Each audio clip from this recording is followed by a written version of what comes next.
Hi, it's me, Frankie. As you may know, I am currently living in Osaka, Japan, but recently I went to Seoul, South Korea for travel, but also for a vision correction procedure, more specifically ICL. It's along the lines of LASIK, but it's not like LASIK. So if you want to hear more about where, when, why, how much it was, and how the recovery process is going, then stick around. So I have already been contemplating this for a few years. 5 years ago, my sister got LASIK, and she said it was life changing, one of the best things she's ever done. My best friend back in New York also got LASIK recently. So yeah, it was sounding pretty good. So I started looking into it more, and not just LASIK, but other types of procedures in the same realm. Like, for example, there's LASIK, like LASIK, and then LASEK, LASEK. Those are two different things, but both vision correction procedures. And then I also came across something called ICL, which stands for implantable collamer lens. And the more I read about that, the more it sounded like ICL was something that would be a better fit for me personally. And I also felt that it's kind of less risky. Of course, there's a risk that comes with any type of vision procedure anyway, but at least with ICL, it is like removable. So you can reverse it if you want. And in the future, if your vision does deteriorate again, you can replace the lens. So with LASIK, because they're shaving down part of your cornea, there's no going back. Once it's done, it's done. So to me, ICL sounded like my best bet.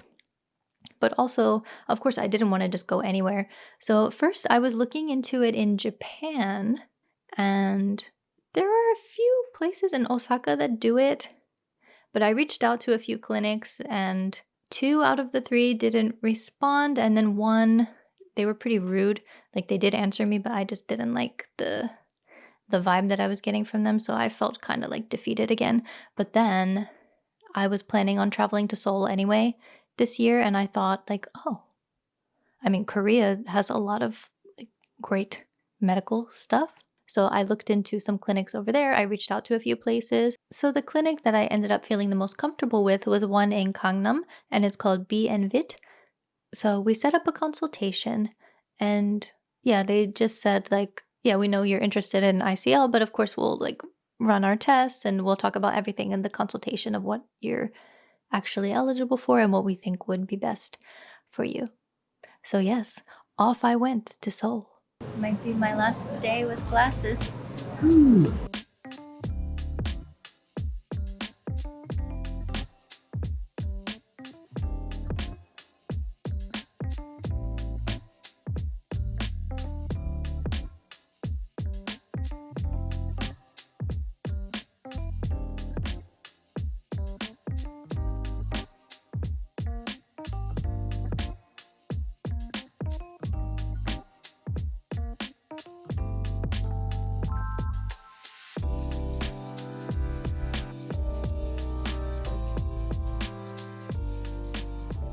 So yeah, the first day when I had my examination, they did a lot of tests to check cell count, eye pressure, dryness, all those sorts of things. And they did confirm that, in fact, I am not eligible for regular LASIK because my corneas are too thin. So yeah, it just would have been too risky to do that. Yeah, and I'm glad that they told me that, because if they told me that I was eligible for LASIK, I would have been like, never mind. Yeah, so after that I was like, okay. All right. Yeah. I'm still feeling good about this. And then we did talk about all of the options that I had, and ICL was one of the options, so that was the thing I wanted anyway. So yes, we went with ICL. So we took a little break. I got some lunch. And then I went back for the procedure. So in this part, it's not going to get super graphic, but it is like talking about touching eyeballs. So if that makes you squeamish, you might want to skip ahead a little bit. It's really not that bad though. It was less traumatic than I thought it was going to be. Like, because they have to make a small incision in your eye and then put the implant in, which just sounds so Ooh. Up until the actual procedure, every 30 minutes, and then it went down to every 10 minutes, I was putting in these eye drops to like dilate my pupils. And then also, there was an antibacterial drop as well. So yeah, I had to keep putting in these drops. My eyes were very dilated, and it was making my vision blurry. Like anything close to my face, I couldn't see. But far away was fine. But yeah, it was just temporary because of the eye drops. But they need your eyes to be like that for the procedure. When I did go back, I was really nervous just because I didn't know if I was going to feel any pain or not. They do put numbing stuff in your eye, so you don't actually feel any pain, but you do feel pressure and it is uncomfortable. I think it's kind of impossible to avoid that. The worst part I think was I don't remember exactly what they used for it. Maybe it was a Q-tip, but they need to disinfect under your eyelids. So whatever they put to like get under my eyelid and like wipe there. Ooh. That's like nails on a chalkboard. It didn't hurt, but it was just like, ooh. Okay. And then they do one eye at a time. It should take about 5 to 10 minutes per eye. So you're looking at this really bright light, and they ask you to keep both of your eyes open. The eye that they're working on will be propped open, so you can't close it. So it kind of made me panic a little bit just knowing that I could not blink even if I wanted to. So you're just staring at this light. You don't feel pain, but you feel some pressure, and like they keep putting in some kind of liquid in your eye. So you're looking at the light, this liquid is getting splashed in your eye, and you feel somebody poking around in there. And they told me I could see 2 black squares. So they said, like, look at the square on the left. So yeah, I was just doing my best to keep my eyes open, looking at the square. And then it was over on that eye, and then they covered this one. They went on to the next eye, same thing. I mean, it was pretty fast and it didn't hurt. It just felt weird. So immediately after the procedure, they help you up, and then a nurse took me by the hand and led me to an area with recliner chairs. You can't really see that well because of I don't know whatever stuff they put in your eyes at that time. So like it's blurry temporarily. So yeah, that's why someone will guide you over to the chair. And then for 30 or 40 minutes, they said to just, relax. But then they also put something to cover my eyes. So I just tried to relax. My eyes were burning, I think maybe from the disinfecting stuff. So it wasn't exactly like a comfortable 30 or 40 minutes. But eventually somebody came back over. They took off the covers on my eyes very gently. And then as soon as I opened my eyes, like all the tears came out, I guess, because, yeah, not from pain or not really from emotion either. It was just because my eyes were feeling really dry, I guess. I don't know. I don't know what I was feeling in that moment. Um, yeah, then they have to take a look at your eyes to see how the placement is. And then after that, I went back out to the waiting room. I was a little bit disoriented just because my vision was still a little bit blurry, and the lights felt like very, very bright.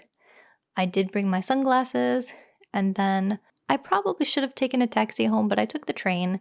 I had my partner with me, so yeah, he was there to help guide me. But literally, as soon as we stepped outside, even with the sunglasses, it was so bright I couldn't even keep my eyes open. So I was just closing my eyes and letting him lead me back.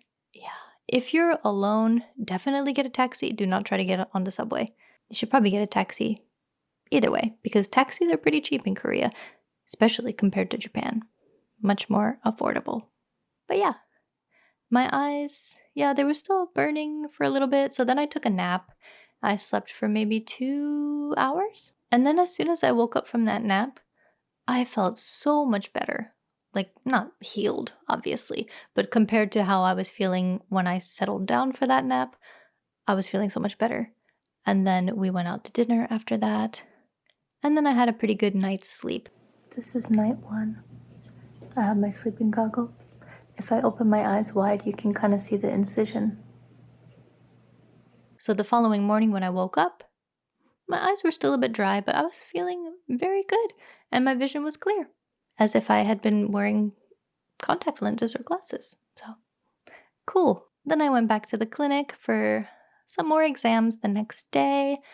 Of course, they had to check eye pressure, dryness, the placement of the implant, all that good stuff. Everything was looking good, and then I enjoyed a week of traveling in Seoul. It was not the first time that I've been there, it was actually the 7th time that I've been to Korea. I think the 5th no, 6th time in Seoul, but the 7th time in Korea. So I wasn't really doing a lot of, like, touristy stuff. I mostly just wanted to, like, hang out, go to cafes, eat good food, go to a few sightseeing places, and also get some work done at cafes. I had a lot of editing to do. So, yep, that's what I did.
Spoon?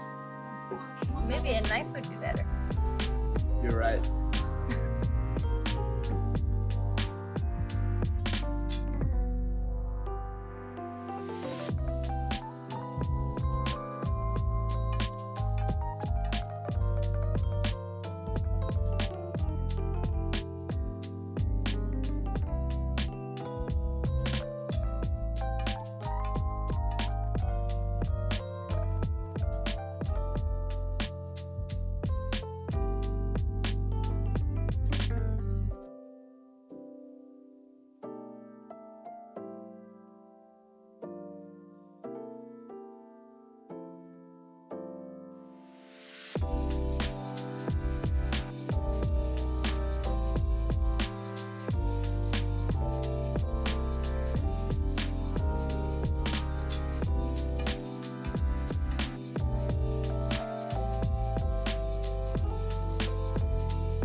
So here we are now. I have been back in Osaka for 2 days. It still feels kind of weird. Like, I don't feel anything in my eye. It's just the fact that I can see and I haven't done anything, like put on a pair of contacts or put on my glasses. It feels like I'm wearing contacts in a way because the glasses are not there, but it's so weird to like go to sleep at night and wake up in the morning and be able to see the things in the room. It feels as if I have slept in my contact lenses, so I feel kind of panicked, like waking up like, "Oh no, I forgot to take out my contacts." But no, there were no contacts to begin with. Yeah, so I'm just getting used to it. I didn't really have like an emotional moment about it. Like I know from my sister, like the following day when she woke up and she could see things without glasses, she cried. So I was waiting for that. It hasn't come to me yet. I guess it hasn't really hit me yet that my eyes are fixed. I don't know if that's the right word. Yeah, I'm enjoying it. I'm still just, yeah, still coming to the realization that I don't need my glasses anymore. And on that subject, so what am I going to do with all the glasses that I have? I'm not going to throw them away. I'm going to take them right back to Jin's and I'm going to switch out the lenses. So I want to keep all the frames because they're cute. So I just want to switch out the lenses to be like non prescription blue light cut lenses because I'm still doing a lot of editing. So it would be helpful to have the blue light lenses. Um, yeah, I have a few pairs of contacts left, but obviously I can't wear them anymore. So I don't know, is there like contact recycling or something like that? If you know about it, let me know. Because it feels like a shame to just throw them away, but I can't use them. And it's a very specific prescription with like astigmatism lenses. So yeah, I don't know. that's how this journey is going so far. I'll do another follow-up video in a couple weeks, I think, just to share more about how the recovery process is going. Um, of course, this was my own personal experience. I'm not a doctor. I don't know everything there is to know about ICL. I just know about what happened to me. Of course, if you have any questions about my experience with it, please feel free to ask. And then if you have more specific medical questions, you can reach out to the clinic. I'm sure they would be happy to answer any inquiries. And then, of course, if you go to Seoul and you're looking for a place to get LASIK, ICL, Smile, anything like that, then definitely check out B&VIIT. Something that was a pleasant surprise was that a lot of the staff speak English, maybe not fluently, but all of the communication that I did was in English because I know some like very, very basic Korean, but there's no possible way I could go to a doctor in Korea without using English. So yeah, I was very happy with that and the customer service and everything. So yeah, it was overall a really pleasant experience. I felt very comfortable there. And the big question that I was almost forgetting is the cost of it. So I looked up in the US how much ICL would cost, and according to Google, it says around $3,500 to $5,000 per eye. So the whole thing could cost you $7,000 to $10,000, and I'm pretty sure that it's not covered by insurance because, like, you could get glasses. You don't necessarily need to get this surgery procedure. So I don't think it's covered by insurance for most people. Maybe for some it would be, I'm not sure, but I'm pretty sure you would have to pay that out of pocket. So yeah, that is crazy expensive. But in Korea, at the place I went to, for my very specific thing, it was, I think they offer 3 types of ICL, but the one that I had was Evo ICL because I have astigmatism in both eyes and I was nearsighted. So I think that's the reason why it was Evo ICL. But yeah, it was 6.6 million won, which is, I think that's like, hang on. Okay.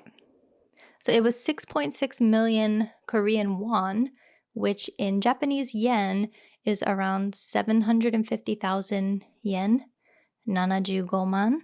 And then in USD, it is like $4,800. And that was total for both eyes. So yeah, basically half the price that I'd be paying in the States. And when I looked it up before, it said the ICL in Japan would be around like 800 or 900,000 yen. So yeah, I saved there as well. And yeah, I mean, there was the cost of traveling, but I was planning on traveling there anyway, so win, win, win. I don't know. I'm glad I did it. All right, that's all I have for now. Thank you so much for watching. I hope this was interesting and maybe thought provoking as well. So, yeah, catch you in the next one. Bye.